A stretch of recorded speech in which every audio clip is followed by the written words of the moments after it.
Hey, good morning, guys.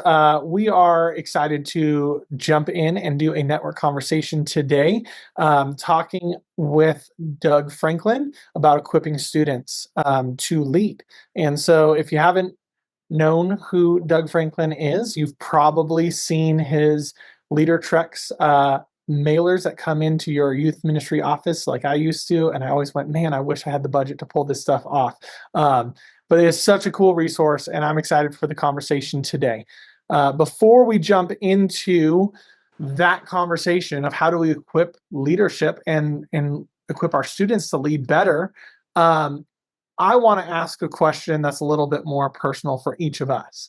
And so I've joked about this a lot this last week with our staff and some other churches I've been working with of who was that first person that trusted you to lead and kind of gave you that first moments of like, hey, this is where I'm going to step out and do something in ministry. And so I want you to think of that name and I want you to drop it in the chat. And as you're doing that, I'll tell you why I've been joking about it. I had a youth pastor who brought me on as a junior in high school to be an intern with him. I was a junior in high school, leading the middle school group. And he did it in probably the worst way possible to drop me into leadership, where he would say things like, hey, you've always got to be ready. And that makes a lot of sense. Great. Except for the fact that his house backed up to the church property. And all of a sudden we get in there for youth group and he's scheduled to teach and run everything and he's not there.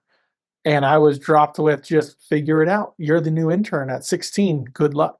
And then halfway through winging a teaching that I just made up on the spot, I look up and he slides in the back of the youth room and just kind of sits there and goes, so how'd it go?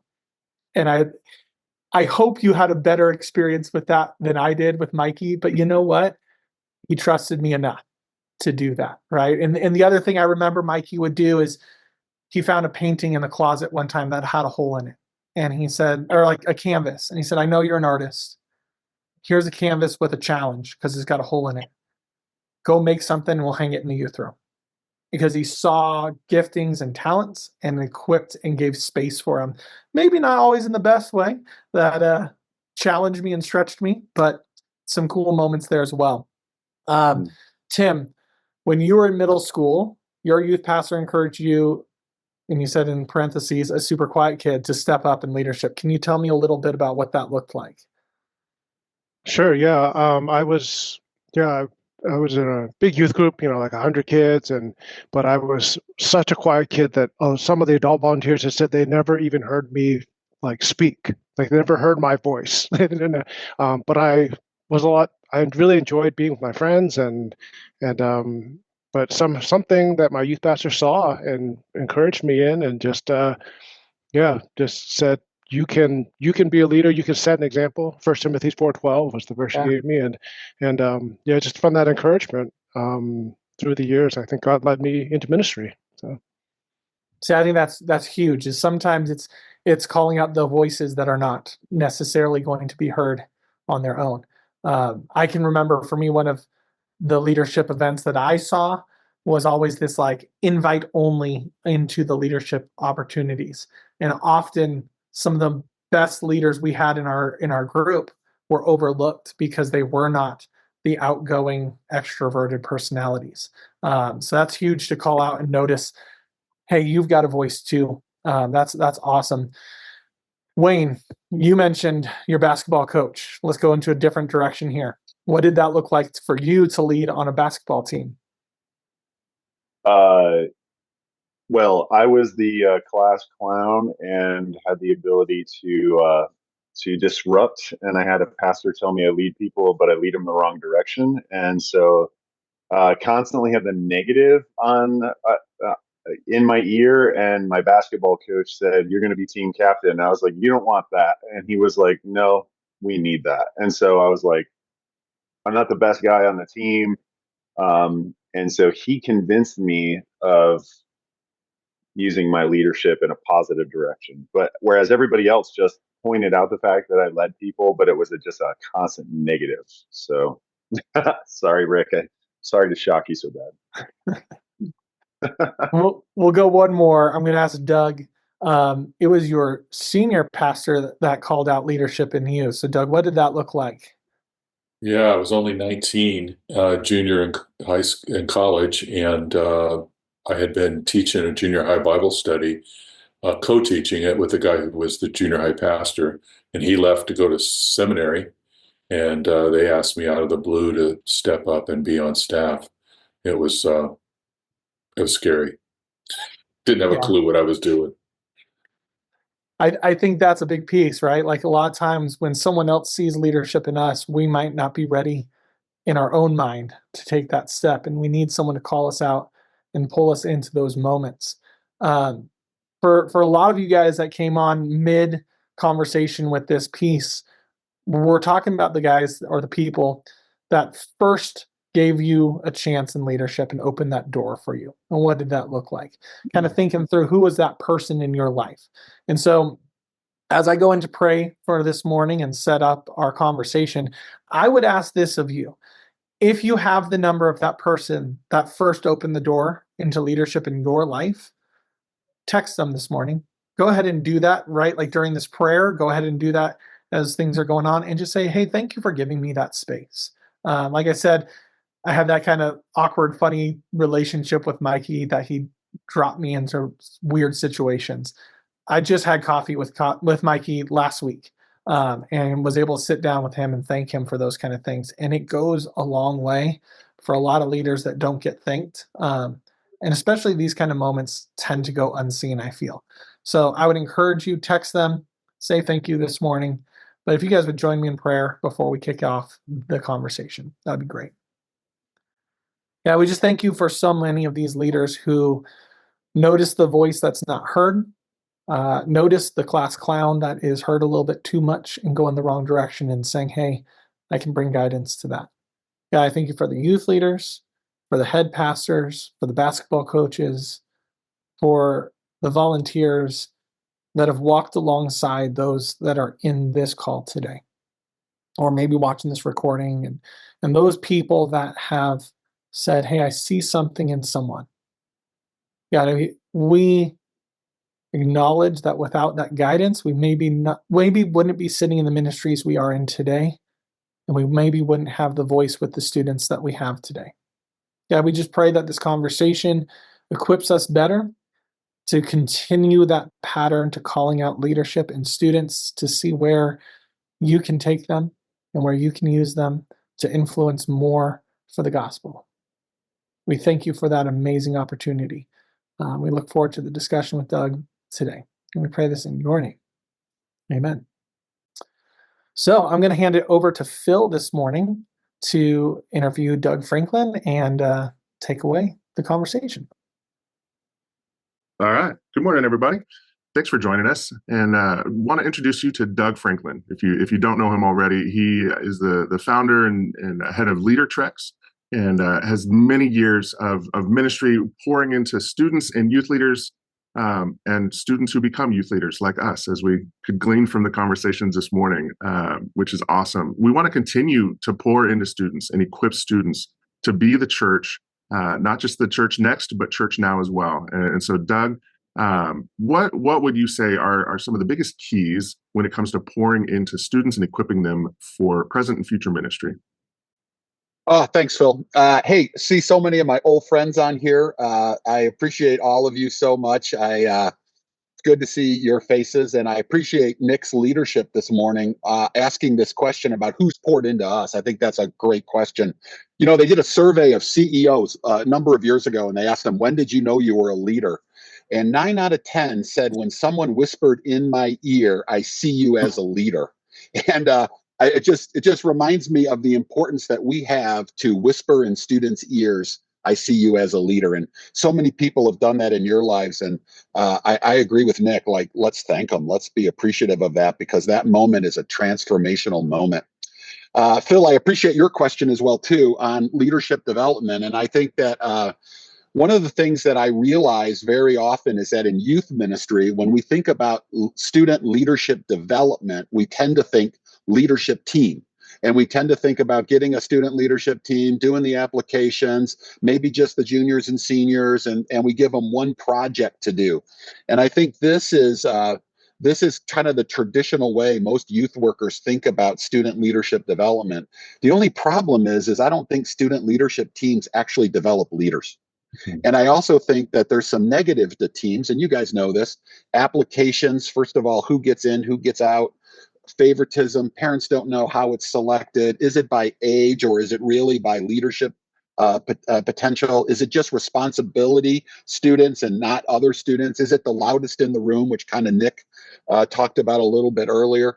And I think that there's a lot of frustration level with student leadership teams. At least the youth workers that I'm talking to around the country are oftentimes like, I don't know if student leadership teams are really working for me. And to be honest with you, most of the student leadership teams that I've worked with over time, it's really a group of 10 or 12, and there's 3 students that are doing everything and the other 9 are hiding, and I don't think there's a lot of development going on. So I think the key word here is development. And kind of what I want to have a conversation with you guys about today is this: how do you develop a student as a leader? And I'm not talking about a responsible student, I'm talking about any student. Because I think our role is to take non-leaders and make them leaders. I think Wayne gave us a great example of this morning when he talked about, I was the kid going the wrong way. I was still leading, but I was going the wrong way. He would have not made it on the youth group student leadership team, right? He wouldn't have made it on there. And that's a big problem. That's a mistake. And so I think that what we do by only putting responsible kids on student leadership teams is we tell other students that they can't have impact and influence. And I think that's really a big mistake. So I just want to talk real quickly today about how do we do it. 5 steps to develop leadership in students. And then I hope this will generate a lot of conversation for us about what we're doing. I think the first thing, and it's always the first thing in youth ministry, is we have to develop a second level relationship with a student. And that's what I mean by that is first level, named and, the face and facts, right? That's Johnny. He's a sophomore. He plays trumpet in the band over at Lincoln High. Johnny, do you know him? No, you're on your way to knowing him, but you don't really know him. Second level relationship with Johnny says, I know something about his feelings, fears, and faith. And as we get to know Johnny and we get to that second level, trust is built. And we really need to have trust with students if we're going to develop them as leaders, because leadership is going to require struggle, grit, and a little bit of failure. And so having a deep relationship with a student is really, really valuable. First thing I like to do when I'm developing a student as a leader is I like to build a profile. Where are their strengths? What are some of the things that God is doing in them? I always ask myself this question: I see God working in you by, love to tell students this, how I see God working in their life. And when I have that, I sit down with the student and I begin to lay out for them, hey, this is how I see God working in your life. And this is what I see as your leadership potential in 10 years if you get focused on leadership. And the reason I always do the 10-year potential thing is because I don't think most adults are talking to students about what their leadership potential is. And I love to cast that vision, have students begin to understand, hey, if I got serious and I started doing some of this, I could have huge impact. Look at all of you and the impact you're having. Man, we could get students thinking about that kind of impact long term. What do you think? What do you think would happen? It'd be huge. So I'm going to do that part first. Second thing I'm going to do in leadership development is I'm going to help students discover how God has wired them and how he has gifted them. This is where I love to use leadership assessments. In fact, I sent over to Kevin a couple of free leadership assessments that are on our website. When Nick mentioned earlier that he saw the LeaderTreks catalog and it was always too expensive. Hey, listen, there's so much free stuff on the LeaderTreks website. You could do leadership development for free at the LeaderTreks website, never pay for it. And that's something that I really want our youth workers to be able to know. But I sent over a couple of assessments to Kevin. Hopefully someone will drop those in the chat here and you'll be able to get those. But I want to do some leadership assessments because students have a favorite subject, and it is themselves. And if I can help them focus on themselves, then I can help them understand how God is wired and how God has gifted them. Oftentimes when I say to students, are you interested in leadership? I hear this, not interested. You know what? I see apathy in adults. I see divorce amongst our parents. Don't even get me started on the US government, right? They see all of this and they say to themselves, I don't want anything to do with leadership. This is why I like assessments in the leadership development process with students is it gets to focus on their favorite subject themselves, and they get to discover something. God has wired them and gifted them for service. The servant leader is who Christ is making them to be. It's who Christ was, right? And so I want to help them understand this idea that they were made for something. They were made for a mission that God had for them. Too many students I meet today think that their mission in life is to get the biggest car, biggest house, and biggest bank account. And I know that won't lead to happiness. I want them to understand God has a mission for them, and that mission is going to bring them the most joy in life. So there's a lot of assessments we create at LeaderTreks. That's a big part of our leadership development process. But I do assessments for this reason. I want students to understand three things: the burden God has given them, what breaks their heart. God has given each of us a burden. I'm going to go on a limb here and say in this group, I'm going to guess many of your burdens are students, right? Like, amazing, right? But it goes deeper than that burden. It goes to some specifics about your burden, about whether it's evangelistic or it's discipleship or a number of different things. You want to help hurting kids. You want to help students that are going through divorce and difficulties at home. It might be a lot of different things, but I want students to understand their burden, what breaks their heart, what God has placed in them to fix in this world. And then I want them to understand their passion, what they're passionate about, what they would love to do. And there's a lot of ways to be able to do that. We have a lot of tools here to help students understand what they're passionate about. And then I want them to understand vision. Vision is the trickiest thing in leadership development to understand because vision only comes through prayer. This is why I love to teach students about prayer, about writing down their prayers and looking back every 30 days at how God has answered prayer to see how God is opening and closing doors in their life. And I believe that when you understand your burden, your passion, and a vision that God has given to you, you get your mission in life. And this is really what I want to see students begin to understand is that God doesn't just take us up to heaven when we come into a relationship with him. We stay here on earth to work his will and his wisdom here on earth. And I want students to be able to know that at an early age, so they can connect with that as they go into the workforce, as they go into college or wherever, at military, wherever it might be. So these are my first two steps. I want to build a profile. I want to help students understand how God is working in them. Then I want to give them an understanding of who they are, how God has wired and gifted them for service. And then the next thing is, I think one of the most important things in leadership development is I want to help students understand empathy. I think we're coming out of a time when leaders were generals. They were command and control. It was Bill Hybels and it was Mark Driscoll and it was do this and be like this. And I think we're leaving that time in the church and we're entering a time, which I'm really excited about, which is a time around empathy, understanding where others are, the act of remaining others focused and helping them reach their potential. So I want to help students understand what it takes to be empathetic. So there's a couple of things that I think are signs of depth of empathy. Let me read them to you. They make others the focal point of conversation. They're open to different points of view. They show appreciation. They ask for input. They forgive easily. They're generous with their time. They're open. They're open to conversation. They're inspired to serve. They seek others. When there's warning signs that there's no empathy, this is the way they act. They monopolize conversations. They're manipulative. They require constant affirmation. They reject feedback. They hold grudges. They use people. They sacrifice begrudgingly, right? They patronize others. When I see this, I realize that they're going to have a hard time being a good leader because good leaders help other people. They serve up to other people and they empathize with people. And that's effective leadership today. That's the kind of leadership that I see making a difference. When I talk to students about command and control leadership, I oftentimes find that they're not that interested in it. But when I talk to them about serving other people, they're very interested in it.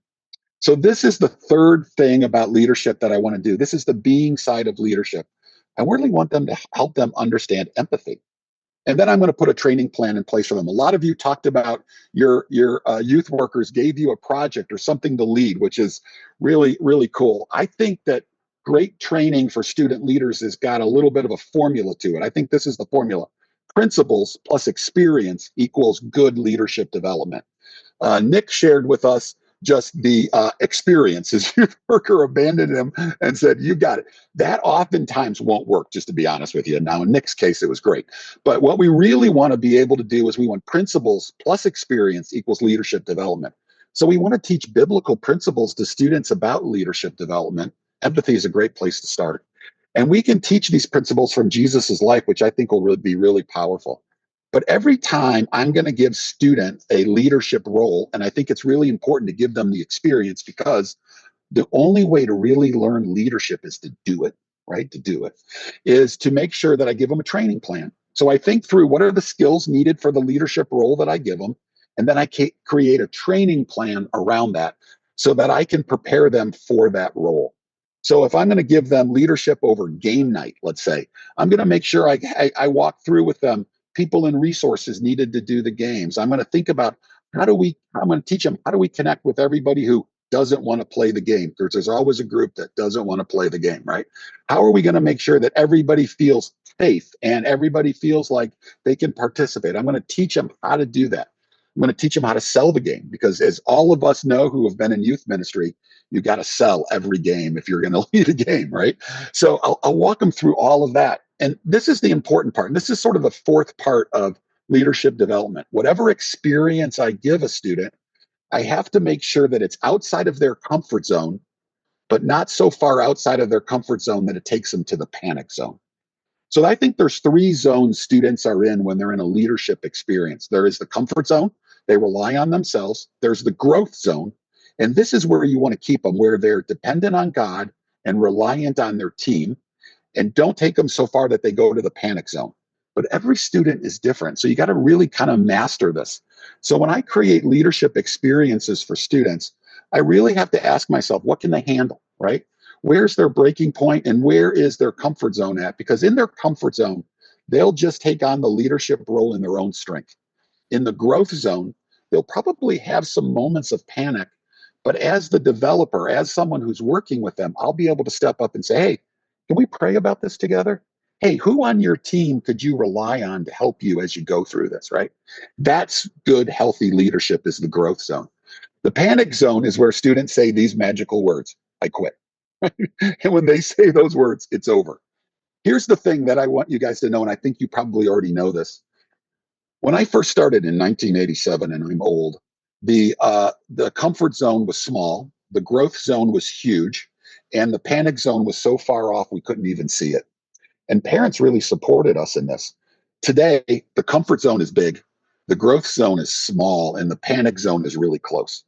And so you've got to really sort of tailor every leadership experience so that it really works for that student that's right in front of you. And it'll be different for almost every student. And then the final thing, the final part of leadership development is sharpening.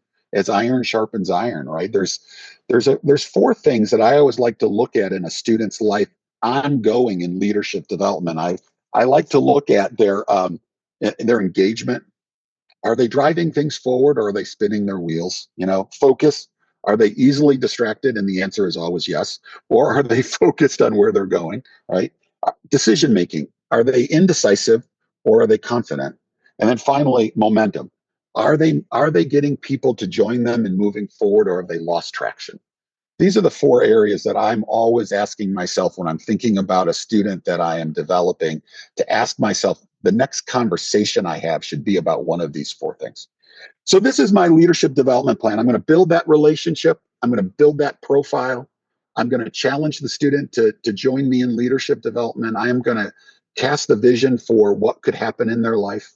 I want to then walk them through discovery. I want to help them understand how they're wired and how they're gifted.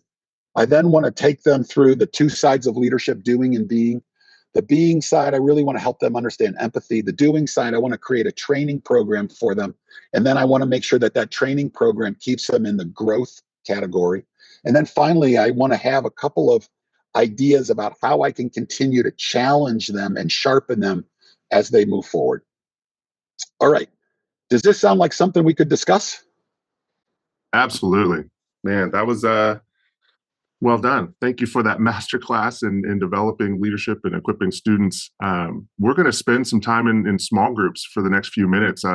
That's a lot to process. That was an awesome drink from the fire hose, and now we get to process this in some small groups. Then we'll come back together and we'll kind of pull out some of those golden nuggets that each of us draw from this and share those and have a chance to maybe ask some more questions.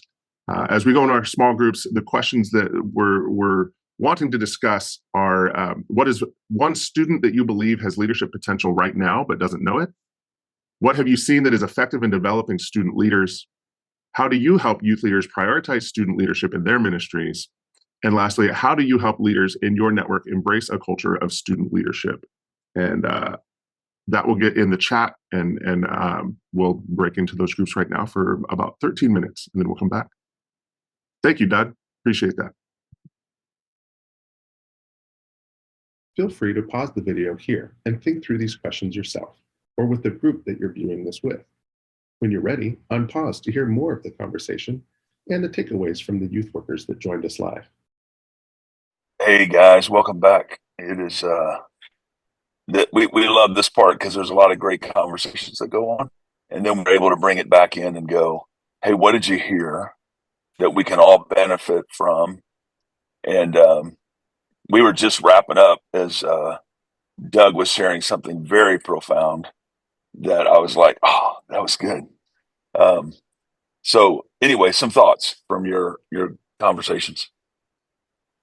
I think Mason and I talked quite a bit about this concept of, for us leading leaders in our roles, that like it looks a little bit different, but like, how do we encourage those guys that like we're not creating the space for them, but how do we champion the space that they do have?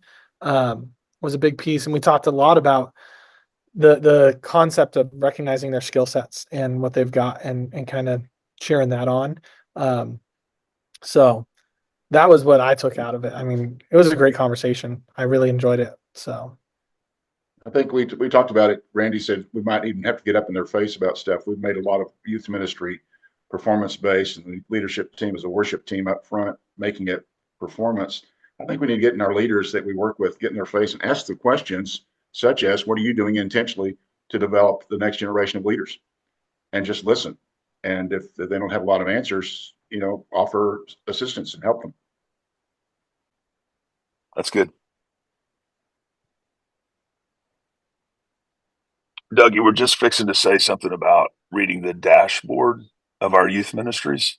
I think you were asking me a question about every youth group being different, and how do you do leadership development without that one-size-fits-all mentality. Mm-hmm. And I was talking about how at LeaderTreks, we've been helping youth workers think through what's the right thing for their youth ministry. Is it creating leadership labs with the worship team, with the missions trip, with the fall retreat? Is that like a short 2 to 3 month leadership lab? Is that the right thing? Is it mentoring one-on-one? Is it a team? All kinds of different things. One of the resources that I sent over to Kevin was an ebook called Reimagine Student Leadership, on how to create leadership labs in your youth ministry versus having to do the leadership team idea. And so just want to encourage youth workers to think there isn't just one way to do this, right? There's a lot of different ways to do this. And so reading the team, reading the size of your group, reading the age and the maturity level of your group, very important in thinking about what type of leadership development to pursue. That's good. I like the phrase, there's a lot of smart people in the room, but none of us are as smart as all of us. Mm-hmm. There's some incredible wisdom out there that you guys have. So jump in there. Let's go a little farther with what Doug just said. It's a contextual issue, because what might work, we say this all the time, right? What might work in New England doesn't work in San Diego. And so to have that contextual understanding of what will work, not just in a region, but also in a youth ministry, because it's going to be different based upon the atmosphere, the context of the church, the context of the community, the context of students in the community. So I think that's a valid point that we got to really consider. I was just going to say, Randy, that's incredible insight right there, because, where I am, the territory that I work with, I've got the city churches, and then I've got small community churches, and they operate on 2 totally different wavelengths in a lot of ways. And it's just, you've got to that's where we've got to really, as leaders, discern where our students are as far as how we develop that leadership in that space. And just a couple of guys that I've just recently talked to, and also different experience levels too, where you've got a student guy that's in there, or a youth worker that's young, and and then you've got one that may be seasoned a little bit more, and they're going to have a different type of insight as far as the level of leadership development and how they do it, just the footprint that they're developing. And so, and you're right, it's kind of cultural as far as just different spaces. Well, and we were just talking about that in our group as well. And we were talking about the idea of they're the expert in their own context. Even the guy who took over the role at the church I was at, he has a different context than me 4 years later. And he's the expert in his own context. So how do we listen to those leaders and those students in their context and empower them to say, hey, you know better than me. Teach me. And listen to the students as well, because they know that community way better than we do. They're the natives, we're the immigrants into that community. And so we have to make sure that we're listening. I think another piece, Eddie, that I would take a little bit step further is we've got a lot of volunteer-led youth ministries. Well, how do we help them? How do we encourage them to be able to do that? And I think it's just what we just said: ask questions, ask a ton of questions, because that's where you're going to gain so much about what the community, meaning the church or the youth ministry, needs. And I think that creates that sense of community mapping, which again is a phraseology or term that for most volunteers, their eyes will roll back in their head. But that's what we're trying to teach them: how to map your community by just asking questions. I'd say another level of complexity added into this is if we've been in youth ministry, we know one class graduates, it changes the leadership complexion of your youth ministry as well. So it's always a moving target. So treat it as such. It's a process of reevaluating year after year. Who are your leaders? Who could be your leaders? And going from there. The one thing I could add, baccalaureate for a high school, I just was playing off what Phil said. Every graduating class was different. And so I was recruiting people to give testimonies, people to lead music, people to talk, people to share, people to, display their talents. And some years it was a dry well. And other years it was so deep and rich, I didn't have enough spots on the platform for them. So I'm just echoing Phil. Every class is different, and that's how it is. Yeah. Hey, Doug, give us a final word to kind of wrap up this conversation. We'll stay on for 30 minutes after. I just want to, if anybody wants to talk. I just want to build on what Phil and Dottie just said. One of the things that, and you guys know this, you're going to laugh a little bit when I say this, but a lot of youth workers will walk up to me after they hear me speak and they'll go, Doug, student leader, that sounds great, man, that sounds awesome, but my students aren't ready. I hear this all the time. My students aren't ready, right? And I always follow up that by asking this question: when will they be ready? And I've followed up this statement probably 500 times in my life, and not one youth pastor has ever answered the question, when will they be ready, right? And I think the truth of the matter is that our students will never be ready. I think the idea of leadership development is something that we have to challenge ourselves with, and realize that no matter where a student is at, non-leader, responsible, wherever they're at, we can help them take a step forward in understanding how God has gifted them and wired them, understand how God wants them to serve, understand how they can care for others and have influence, all those kind of things. We can do that no matter where they're at. And I think that's the one thing that we can take out of here maybe and think about when we're working with our youth pastors and our volunteers and our bivocationals and all those.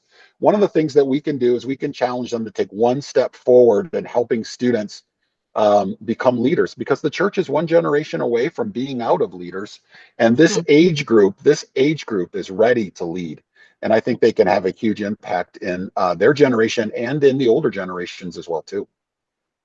For sure.